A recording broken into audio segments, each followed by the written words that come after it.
Hola a todos, bienvenidos a un nuevo Pin Talk. Hoy hablamos con Matías Cravioto, fundador de Orderit. Hola Matías. Buenas, muchas gracias Hernán por la invitación, muy feliz de ser parte de esta sesión. Dale, un placer tenerte acá y un placer también poder hacerlo en persona. Esto en general, como tengo invertidos en distintos países, termina siendo por Zoom y sos, creo que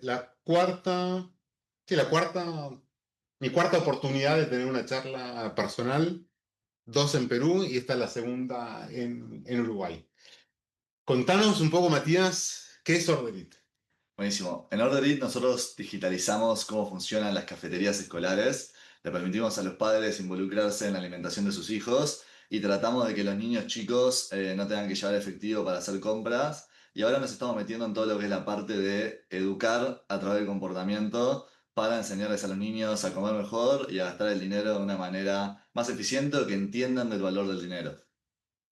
A mí me parece fascinante, yo soy usuario también. Creo que cuando invertimos, todavía no era usuario de Orderit y después lo fui. Es un tema grande para los padres. Eso es lo que yo entendí en forma directa. Yo, de hecho, esta semana tuve que suspender Orderit a mi hija porque no podía controlarse y estaba comprando cosas que no debía y ahí me ayuda un montón las herramientas nuevas que están desarrollando. Si te parece, vamos un poco más atrás y contanos cómo nace la idea. Vos claramente no tenés No hijos, no tengo sos papá hijos. todavía, pero eh, ¿cómo viste este problema? Bueno, me remonto un poco, yo ahora tengo 24 años, vivo en Ciudad de México y tenemos más de 350 colegios, pero todo empezó acá en este mismo lugar, no en esta sala, pero en Punta del Este, que es donde estamos.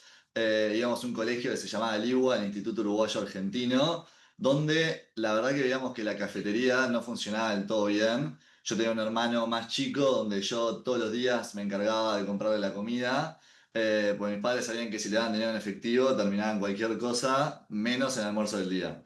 Entonces, cuando nos estábamos yendo a la universidad con dos amigos de toda la vida, Luis Pedro y Juan Manuel, nos pareció divertido en el verano, entre 2018 y 2019, hacer una app para intentar solucionar ese problema.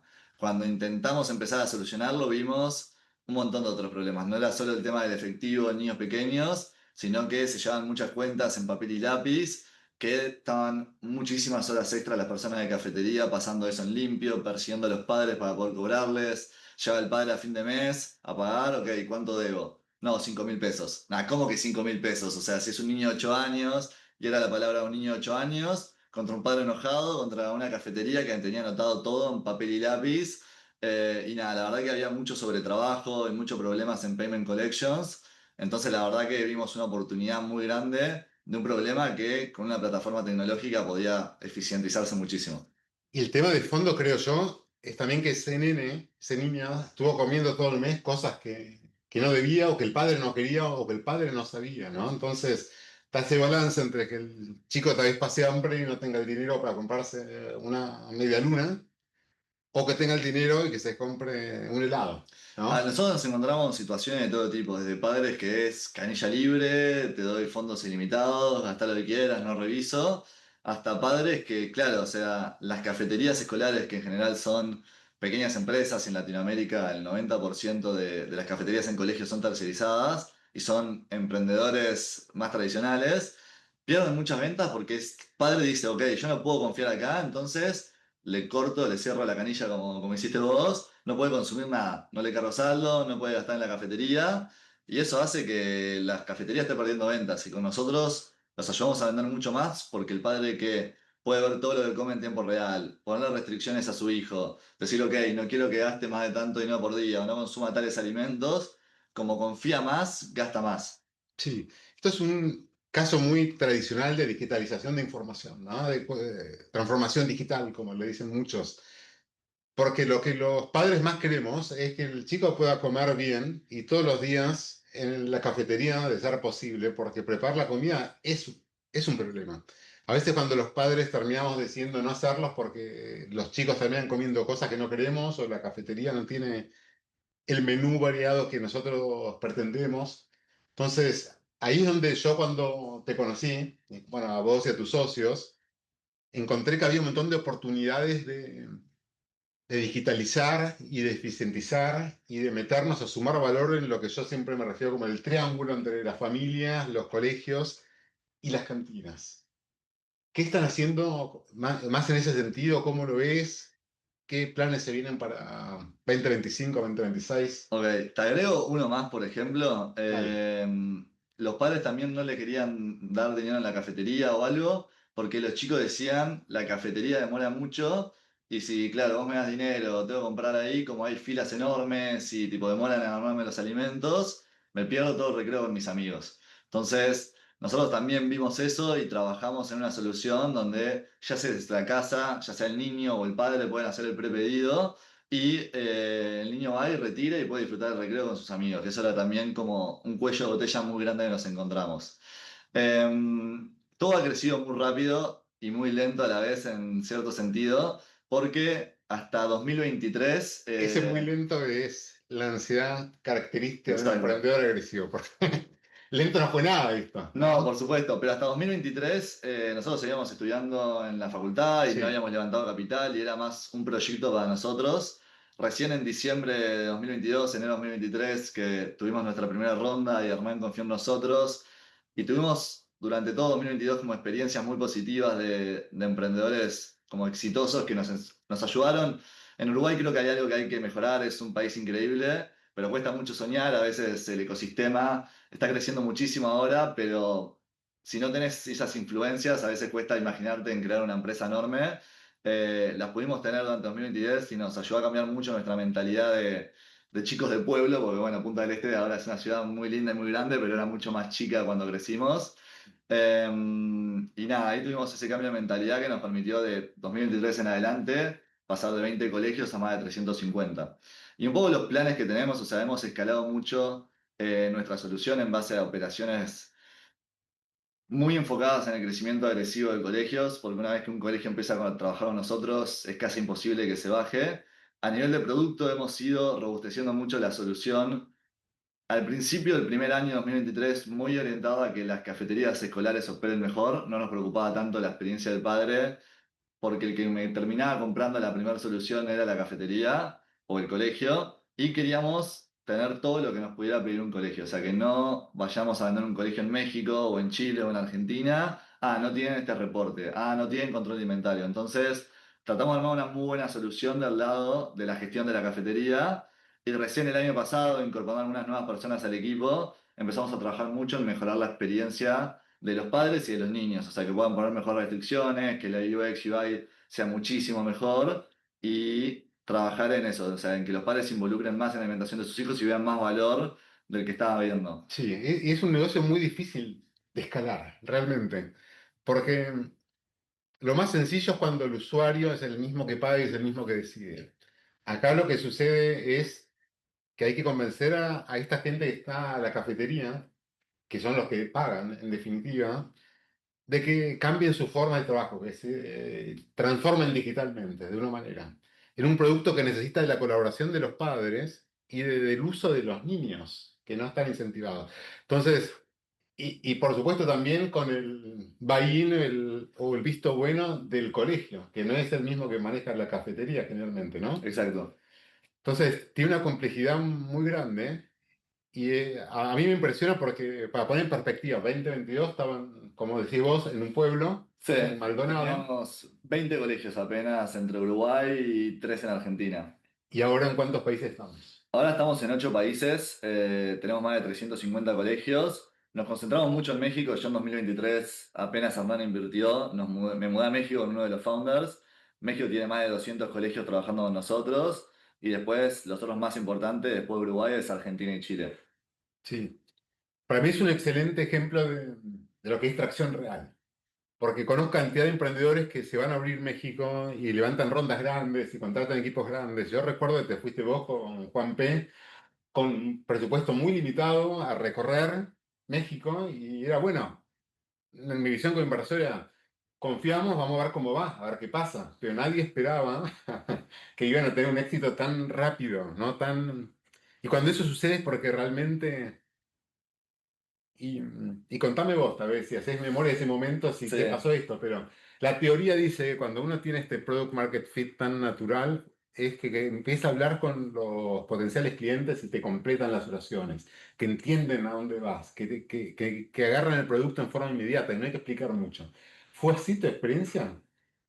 Sí, o sea, fue un mix de muchas cosas. Nosotros nos mudamos en 2023, en marzo, sin tener un cliente de referencia, sin conocer a nadie. Teníamos además 22 años recién cumplidos, o sea, éramos muy jóvenes.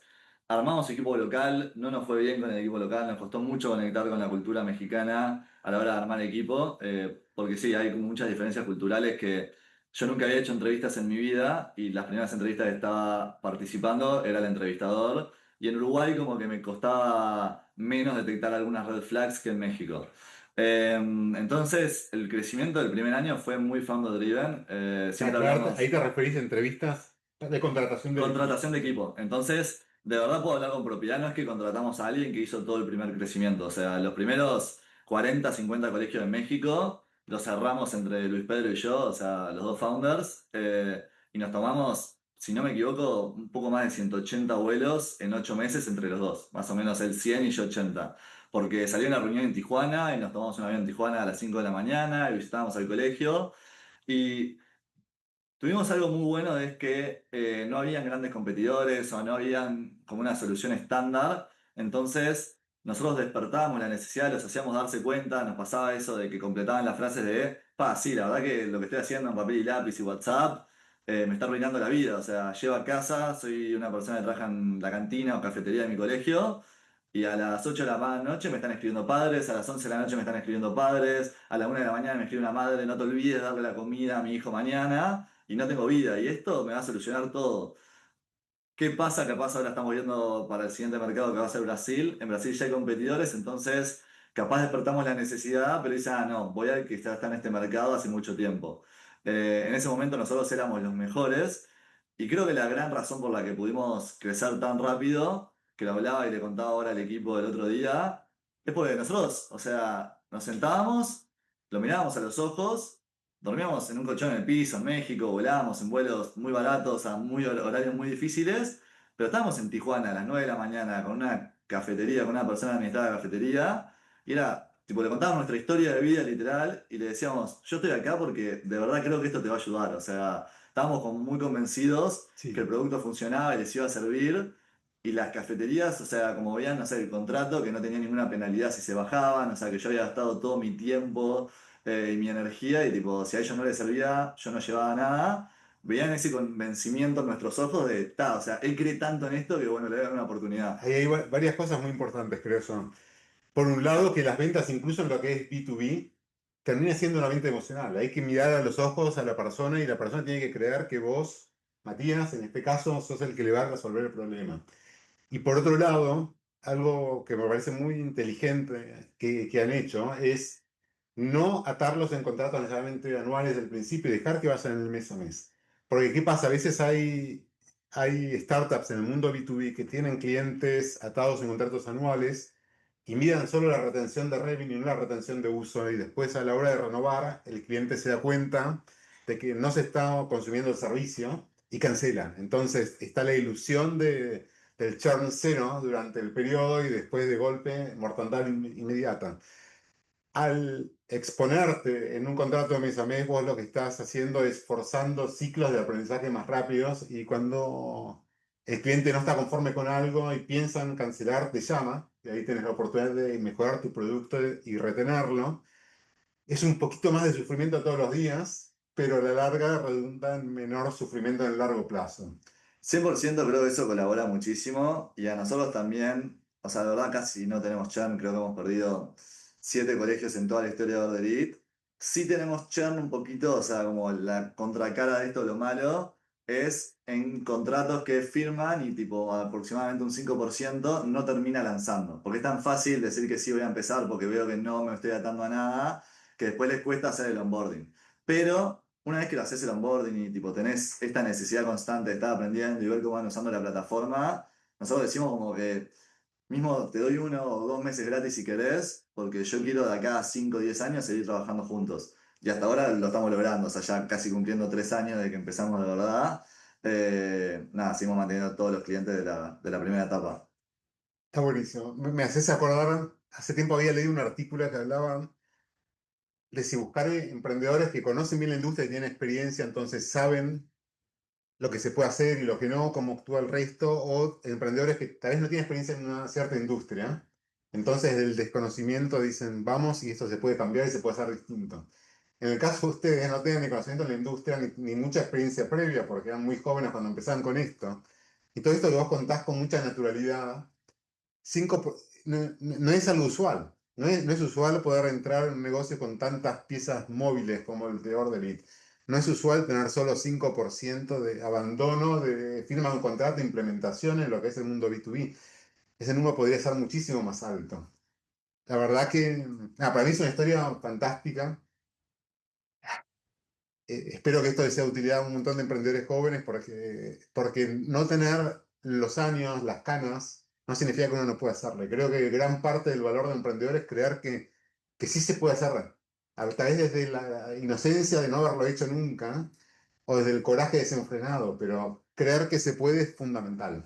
Exacto, yo uso una frase que escuché a Pedro Pablo Ant, ahora el CEO de Dilocal, que es eso, la valentía que te da la ignorancia, ¿viste? Sí, Y obvio, o sea, yo ahora le contaba, yo conocí esta semana a personas de mi equipo que no había conocido presencialmente porque volví de México después de 5 meses, y les contaba como toda nuestra historia y es, bueno, ¿cómo te animaste o cómo hiciste todo esto si sabías que iba a ser tan difícil?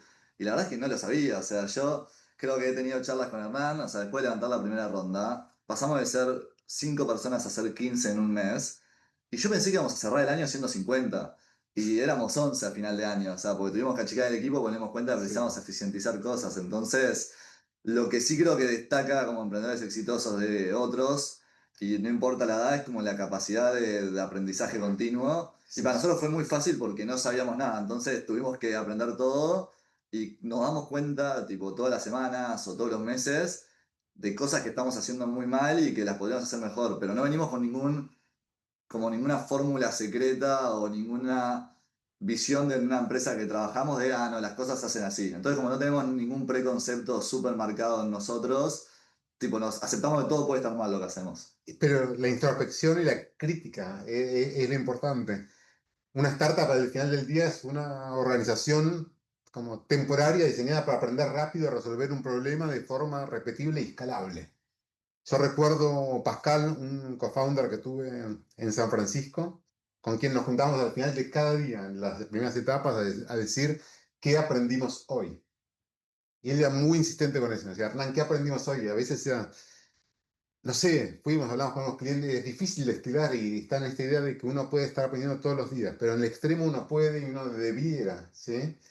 Yo se lo hago Y a mis líderes, se los hago todas las semanas, no todos los días. ¿Qué aprendieron esta semana? O me sea, encanta. empecé hace 3 meses y ayuda mucho porque estamos creciendo tan rápido que de verdad, o sea, como que todo el mundo sabe que, o sea, ni hablar de, o sea, capaz hablando más macro, los problemas que tenemos este Q y el foco va a ser muy distinto del Q siguiente. Entonces, todos tienen que tener como esa Sí, sí. mentalidad de ir agarrando herramientas para los problemas que se van a venir en el futuro. Total. Yo en Pulpo Media, que es la startup con la que tuvimos el exit, yo era COO y yo siempre le decía a la gente que los procesos que tenemos ahora, si en 1 o 2 trimestres no nos hacen sentir un poco de vergüenza por la forma en que estamos operando, estamos haciendo las cosas muy mal.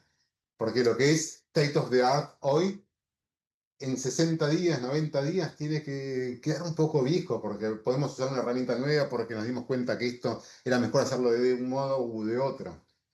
Bueno, ni hablar ahora con todo lo que está pasando con AI, o sea, yo le di una charla, tuve la suerte de participar en una charla de Andy Young de Case que, nada, me voló la cabeza hace unos meses y la intenté dar a mi equipo y la estoy trabajando como internamente. Y bueno, la cantidad de herramientas que están apareciendo, o sea, semana a semana y cómo estoy intentando que el equipo pruebe todo lo que hay, porque capaz una herramienta que ahora funciona más o menos, ya en un mes o en 2 meses es la herramienta que precisamos para los problemas o los dolores de cabeza que tenemos y hay como que darle tiempo a que vaya evolucionando, porque es como un bebé que aprende. Nada, es difícil también hacer frente a todo lo nuevo que está pasando. Sí, hay que buscar un balance entre no obsesionarse con el miedo de perderte de algo, ¿no? Y no quedarte atrás.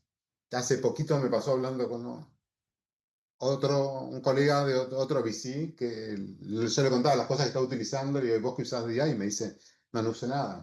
Para mí era como Sí, un sí. shock, ¿no? Tampoco uno puede dejar de vivir y andar siempre probando porque va a haber soluciones que son incrementalmente un poco mejores, pero que no son dramáticos y hay que poder manejar esta ansiedad de perderte de algo y a veces hay que dejar pasar y a veces es mejor utilizar el Google Sheet que está bien armado y eso es suficiente, ¿no? Las soluciones lo más sencillas que funcionan, creo que es lo mejor. 100%. Yo tengo presupuesto ilimitado de AI, eso, o sea, yo armo unos AI guidelines para el equipo y uno es ese, pero siempre me tenés que dar una justificación, tipo, de por qué esta herramienta va a mejorar los procesos o ciertas métricas de tal manera. Si no lo puedes defender, o sea, por probarlo no lo vamos a probar nada. Pero sí, yo creo que lo más importante de romper, que lo intenté hacer con mi equipo, es el escepticismo, o skepticism, Sí, el escepticismo de, creo que hay como dos personas que usan AI, la que lo usa para decir, ah, no, mira, me respondió esto mal, chat GPT no sirve para nada. Tuve esta discusión con mi madre ayer, que es arquitecta de 55 años. Y después tenés las personas como que, ah, voy a probar lo que no andaba hace 2 meses porque ahora capaz anda porque está avanzando tan rápido. Entonces, es como el optimista versus el pesimista. Y nada, intento no tener pesimistas en mi equipo respecto a la tecnología, porque esto va a pasar. sí, y como en casi todas las áreas de la vida, el balance ideal está más en el centro, ¿no? Ni sumamente optimista, ni sumamente pesimista. Exacto. Cambiemos un poco de tema, tal vez contale a otros emprendedores escuchando cómo fue esa ronda, cómo fue el contacto con Mr. Pink, qué te gustó, qué no, consejos sobre cómo manejar la relación con los inversionistas, que es muy importante y que yo veo bastante desconocimiento a veces en Latinoamérica sobre la importancia de manejar y construir esta relación, ¿no? Porque uno cuando está levantando capital es todo como el romanticismo, pero una vez que se firma el cheque, se manda el dinero, ¿no? Eso tendría que ser el comienzo, porque después uno al inversor, sea ángel o VC, lo va a tener adentro realmente hasta que la bancarrota o el éxito los separe, ¿no? Entonces, ¿cómo Claro. fue para vos ese proceso? Em, Hago un disclaimer, o sea, mi primera ronda yo tenía ahí todavía 21 años, nunca había levantado capital, o sea, como que me enfrenté a muchas cosas que nunca en mi vida me había enfrentado. Por suerte tuvimos buenos advisors o buenas personas cerca que fueron muy críticas, o sea, nosotros tuvimos, cuando salimos en el diario o algo, un par de ofertas de inversión de personas que capaz no entienden el mundo de emprendimientos, o sea, alguien que había hecho mucho dinero en el campo o en la construcción y no entienden, o sea, lo distinto que es invertir en una startup que invertir en vacas. O sea, acá no hay dividendos todos los meses y esto, eso la haces por 100 o te quedas sin nada. Y tuvimos como nada, la buena decisión de obviamente no aceptar ese dinero, o sea, y solo aceptamos dinero de inversores ángeles y de Mr. Pink en esa primera ronda, que entendían de verdad lo que era invertir en una startup y las implicancias que tenía. Eh, Busqué armar como un portfolio de inversores que tuvieran como distintos perfiles que me pudieran ayudar, porque es lo que digo, o sea, éramos founders muy jóvenes, sabíamos que íbamos a precisar como... Al final del día el trabajo lo tenés que hacer todo vos y los inversores que tengas no van a definir tu éxito ni un 15 o 20% del trabajo que vos hagas. O sea, termina dependiendo mucho del emprendedor. Si no sería muy Pero fácil, ayudan, ¿no? Se claro. juntarían 7 inversores y contratarían un CEO cualquiera Y listo. y ya está. No Exacto. funciona así. Yo eso me di cuenta que al final del día, o sea, los inversores te pueden ayudar, pero todo se define el cómo vos operás la empresa. Pero sí es muy importante tener gente que te acompañe y con la que puedas tener esas conversaciones difíciles, que capaz si dejaste entrar a algún inversor que no tenés mucha confianza, nada, después como que le ocultás las cosas o te cuesta mandar un investor update en un Kumalo porque nada, no, ¿qué va a pensar de mí? Y eso es lo peor que podés hacer porque esta gente, o sea, va a estar, es como una relación, un casamiento, una esposa, o sea, va a estar durante todo el camino, toda la vida de la startup, o Y sea, ocultar las cosas es un esfuerzo cognitivo y extra. exacto. Y es peor ¿Sí? hasta con una esposa, porque no te puedes divorciar, o sea, acá, o sea, comprarle la parte, eso es muy difícil, Es muy entonces, difícil, es muy difícil. Yo siempre recomiendo el reporting que uno le muestra al inversor, tendría que ser el mismo que utilizás con tu C-suite, con tu primera línea. bueno, yo al revés, yo ahora mando mi reporte a toda la empresa y a todos los inversores, o sea, Perfecto. números, Sí, sí, transparencia sí. total. Digo, si tenés que hacer un reporte extra para el inversor, hay un problema, porque o el inversor está pidiendo algo correcto y vos no terminás de darte cuenta de que debieras estar mirando eso y que no es un trabajo para complacer a alguien una vez por trimestre, o el inversor te está pidiendo algo que no tiene sentido y te está haciendo perder tiempo. De cualquiera de las dos maneras está mal y hay que identificar cuál es y accionar sobre eso. Exacto. Yo la ronda la cerramos en diciembre de 2022, la primera. Así como aprendizajes, necesitas leverage, o sea, es algo que yo como que en las dos rondas que tuve me di cuenta.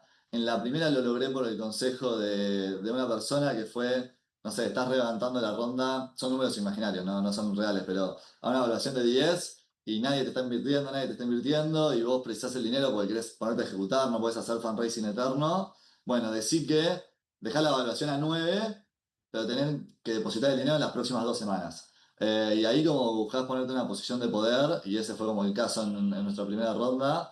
En la segunda fue por una razón distinta, pero siempre buscar algún argumento de por qué tipo, tiene que ser ahora o cómo le podés pasar la presión a los inversores. Y la verdad, Hernán, o sea, el proceso de Mr. Pink, que es muy distinto a otros procesos que he conocido, de como muy transparente, muy directo.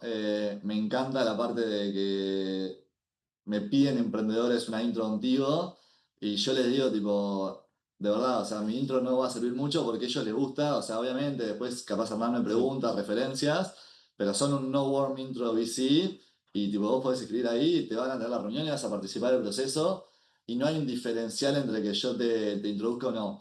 Que para emprendedores que venimos o sea, no sé si de cero la palabra, pero como que no tenemos amigos o tíos o padres en el ecosistema o madres, o sea que, bueno, ella fue un emprendedor exitoso, me puede llegar a acercar a este fondo, te abre mucho las puertas para entrar al mundo VC. No sé si lo sabés, pero en mi pitch deck, cuando yo levantaba el dinero para el fondo, yo le decía a mis inversores que lo que buscaba yo era invertir en los emprendedores no obvios. Porque claro, la persona que está hiperconectada, que ya tuvo dos exits o que fue CTO de una startup hiperconocida, es fácil entender que tal vez le puede ir bien y acceder a ellos. Son obvios, pero hay un montón de Matías que tienen la misma capacidad, que todavía no se han probado porque no han, posiblemente por una cuestión de tiempo no se les dio o por lo que sea, o por no estar hiperconectados, y que tienen la misma capacidad de producir y de crear y de ese coraje que hablábamos antes. Entonces, nada, 100%. gracias, me alegro que lo veas. Y nada, o sea, capaz es porque estoy acá, pero, o sea, puede parecer eso, pero no. Yo ahora vine 2 semanas a Uruguay y me vine, o sea, de los 2 días que voy a estar en Punta del Este, toda la mañana de hoy a trabajar con Hernán. Pues nada, me sirve mucho, o sea, poder contarle como las cosas muy transparentemente, los problemas que veo en Norderit de acá 3 meses, 6 meses, un año, y escucharlo. Después yo voy a hacer lo que yo quiera y tipo, hay como mucha libertad de, ok, yo soy el CEO de la empresa y yo la voy a dirigir, pero también con alguien que te pueda como te podés abrir muy transparentemente y él te puede criticar como muy honestamente sin que vos, sin que él piense, o sea, Ranza me puede decir las críticas que yo necesito escuchar y que eso no va a hacer que, bueno, la próxima vez que vengo a Uruguay en 4 meses, no voy a venir acá porque acá No, solo me critican. Al final del día así es alinear funciona. intereses, o sea, queremos lo mismo, o sea, que a Borderil le vaya bien. Total, total. Y ha pasado. Yo te he dicho cosas que no estuviste de acuerdo y que hiciste lo que te pareció mejor. Y yo respeto pues tu trabajo. Después nos seguimos juntando. Eso es lo valioso, que podemos estar en desacuerdo, respetando las visiones de cada una, y eso no afecta la continuidad del trabajo para adelante, porque como decías antes, estamos en el mismo barco. Exacto. Vos lo manejás, pero mi trabajo es acompañar y aconsejar. Qué bueno, qué bueno que lo veamos así. No, no todo el mundo lo ve de esa manera y mantener a los inversores alejados o no, no compartir la información completa es una lástima, porque se pierde oportunidad y es un trabajo adicional que no genera valor para nadie. Claro. Sí. Contanos un poco los planes para adelante y después lo que me gustaría es que reflexiones un poco en tu breve pero potente historia como emprendedor y que pienses qué te gustaría decirle al Matías de 21 años cuando recién arrancaba que sabes hoy y que no tenías claro en ese momento. Ok, sobre los planes para adelante, ahora trabajamos mucho el último año en consolidar un equipo con una estructura más escalable de la que teníamos. Antes capaz era muy founder driven y nosotros éramos los tres líderes y ahora estuvimos trabajando en construir líderes dentro del equipo porque ahora somos 30 personas en el equipo, hace 3 meses éramos 18, o sea, esto va a seguir creciendo y necesitamos, o sea Yo no vengo a Uruguay hace 5 meses y me encontré en una cultura muy fuerte, muy buena, y eso gracias a esa como construcción de líderes y mandos medios que permiten que esto siga escalando. Entonces, con ese equipo interno, la idea es, lo que vamos a pasar en los próximos 12 meses es consolidar México.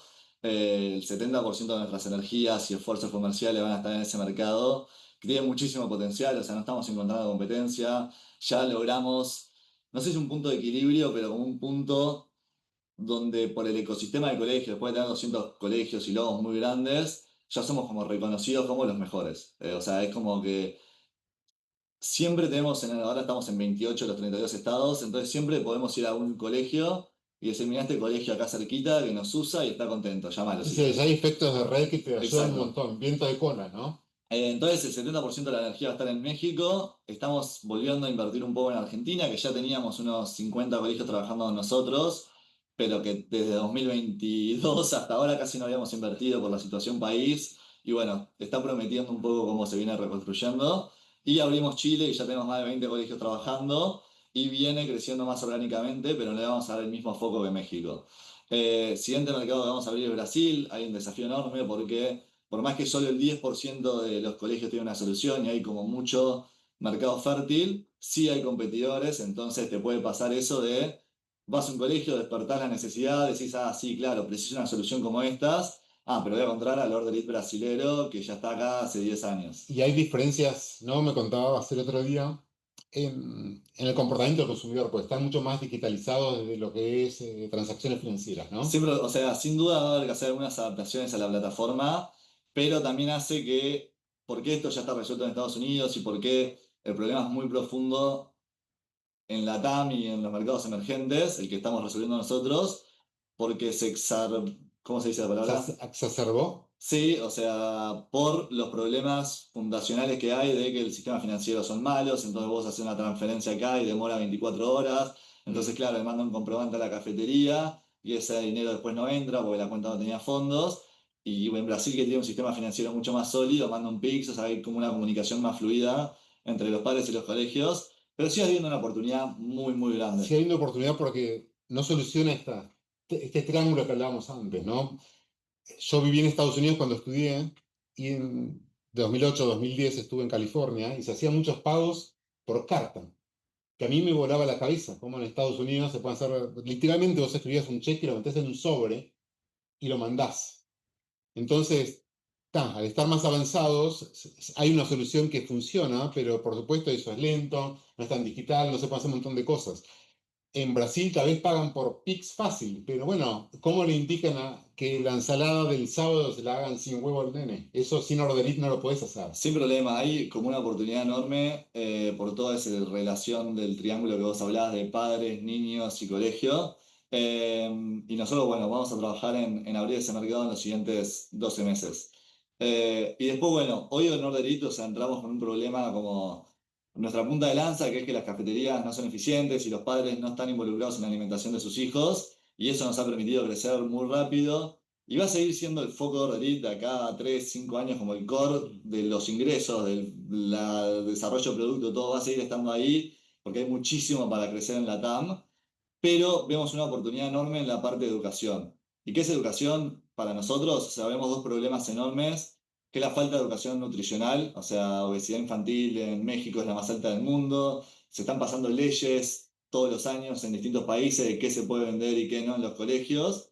Y hay un problema enorme de educación financiera, se invirtieron billions en fintechs en Latam para disponibilizar productos financieros al resto de la población que antes solo tenía acceso a un porcentaje muy chico, pero nadie les enseñó a usarlos. Por ejemplo, yo en Uruguay, que es mi país natal, descubrimos el otro día que una población de 3 millones, donde la población adulta debe ser 2 y algo, hay 700.000 deudores irrecuperables catalogados por el Banco Central. Entonces hay una falta de educación financiera enorme y esos dos problemas que sentimos que son dos pandemias muy grandes, nosotros creemos que podemos enseñar a través del comportamiento, gamificando la primera vez que los niños interaccionan con dinero y la primera vez que toman decisiones de alimentos solos, o sea, sin sus padres al lado, para construir generaciones que tomen mejores decisiones de acá al futuro. Y nos llena mucho intentar generar ese impacto. Va a ser difícil, es algo nuevo, no mucha gente ha trabajado sobre la parte de gamificación del comportamiento y enseñar estas cosas, Pero lo bueno de todo esto es que lo hablamos con los colegios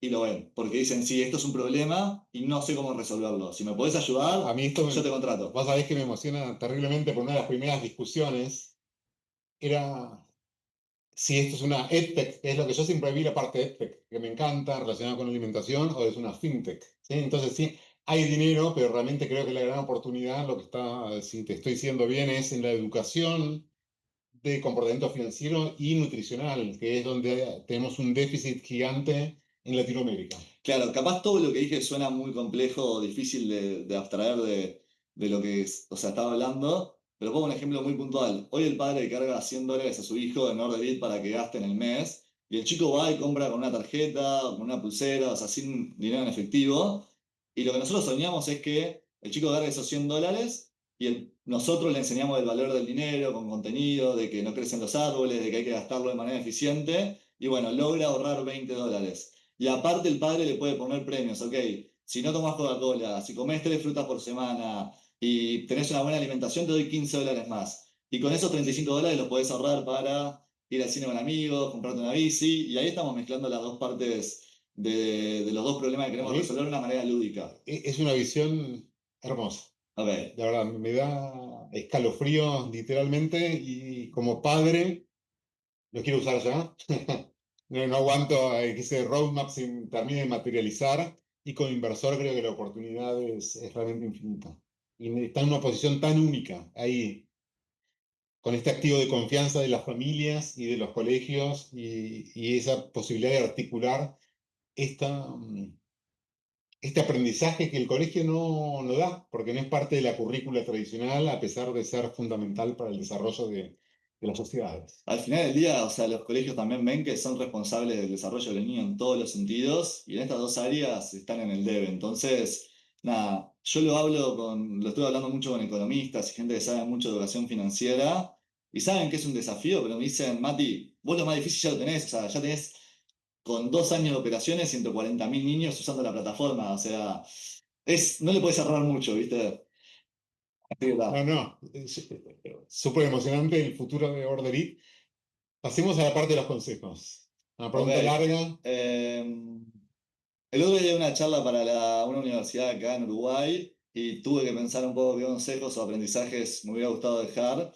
Eh, Creo que el principal es animarse a soñar en grande, o sea, creo que a mí personalmente me costó hacer el cambio de chip, de, ok, no, pará, yo no tengo experiencia previa o no construí algo previo, no soy el hijo de, ¿por qué voy a poder levantar capital, crear un equipo motivado y que logre tracción? Porque armar el equipo, o sea, si le pasa a la gente va a venir a trabajar a tu empresa, pero después que sienta identificación con lo que estás tratando de construir y que logre resultados, eso es lo más difícil. Y a mí En me general costó... es la cultura, ¿no? Eso, la Exacto. escalabilidad te lo da la cultura. La cultura es lo que te va a defender en el momento inicial de startup donde los procesos todavía son muy variables. 100%. Y siento que a mí me costaba mucho creer que yo lo podía hacer.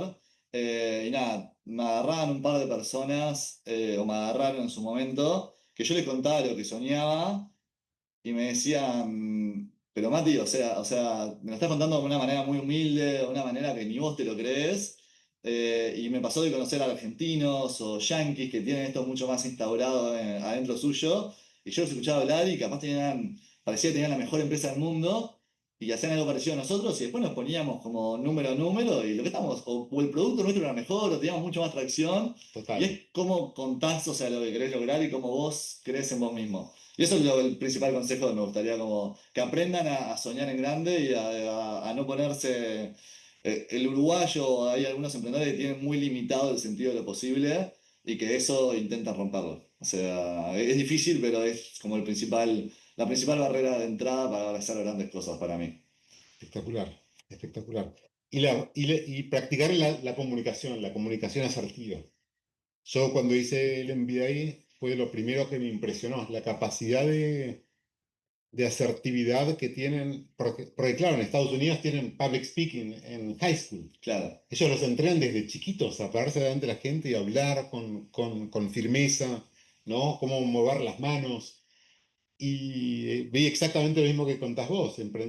Un emprendedor o un consultor compañero mío del MBA que había hecho las mismas cosas que había hecho yo en el momento y te los cuenta como si fuera el mejor del universo. E incluso uno siendo los argentinos, teniendo fama merecida de ser agrandados, no somos nada contra lo que te puede llegar a decir esas personas. Y la realidad, ahora si estás de acuerdo con esto, ser CEO de una startup es 90% ventas, es venderle a los empleados para que quieran venir a trabajar con vos, porque por más que les pagues, como decías antes, una startup que no conoce a nadie, que no saben si va a estar bien en un año, venderle a los inversores que confíen en invertir por más que no tengas experiencia, venderle a los clientes que contraten un servicio de una empresa que nació hace 20 meses.